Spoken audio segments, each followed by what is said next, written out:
Jugez l'autre positivement, qu'est-ce que vous en pensez? Eh bien, je vais vous raconter une petite histoire qui nous rappelle qu'il est très important de voir les choses et de voir les autres avec beaucoup de bienveillance. On nous raconte qu'une veille de Shabbat, un juif se retrouve coincé dans sa voiture. Et donc, il cherche un endroit où passer Shabbat.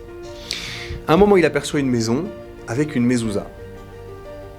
Il tape à la porte, la personne lui ouvre la porte, et puis il lui explique un petit peu sa situation. Elle lui dit « Écoutez, c'est la veille de Shabbat, je me retrouve bloqué. Est-ce que vous pouvez, s'il vous plaît, avoir la gentillesse de m'accueillir ?» Et puis, contre toute attente, cette personne va réagir de façon un petit peu curieuse. Elle va commencer par lui poser plein de questions. Elle va lui dire « Mais comment est-ce que vous êtes arrivé là ?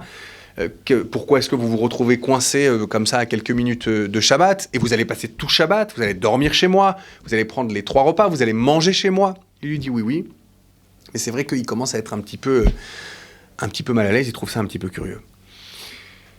Et finalement, elle lui dit « Vous savez quoi ? Je suis prêt à vous accueillir chez moi Shabbat, à condition que vous payiez, comme à l'hôtel. Il n'y a pas de différence, on ne se connaît pas particulièrement, donc voilà, je vous accueille, mais il va falloir payer. » Bon, il n'a pas le choix. Qu'est-ce qu'on aurait fait à sa place ?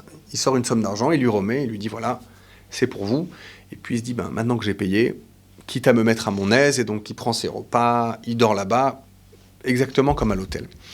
La fin de Shabbat arrive, et donc son hôte le raccompagne à la sortie, il lui dit « Vous savez, je me rappellerai de vous, franchement, c'était pas très sympa, et c'était pas très sympa de faire payer un juif qui était coincé à la veille de Shabbat. » À ce moment-là, il sort une boîte, et lui dit « Prenez cette boîte, ouvrez cette boîte, et vous comprendrez. » Alors au départ, il refuse, et puis il voit que son hôte insiste.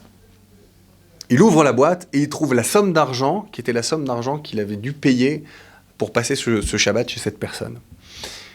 Alors il lui dit « Mais je ne comprends pas. » Il lui dit « Je vais t'expliquer. En fait, c'est très simple. C'est que j'avais peur qu'en arrivant à quelques minutes de Shabbat, eh bien, tu ne te sentes pas à l'aise chez moi. Alors je t'ai fait payer, et en payant, eh bien, on va dire que ta place chez moi était justifiée. » À ce moment-là, il a compris. Et moi, j'ai trouvé cette histoire très intéressante, parce que parfois, on n'a pas tous les éléments dans la vie pour juger les situations qu'on constate, pour juger les comportements des autres. Donc, si jamais on est obligé, on va dire, de juger les autres, alors tâchons de le faire avec davantage de bienveillance. À bientôt.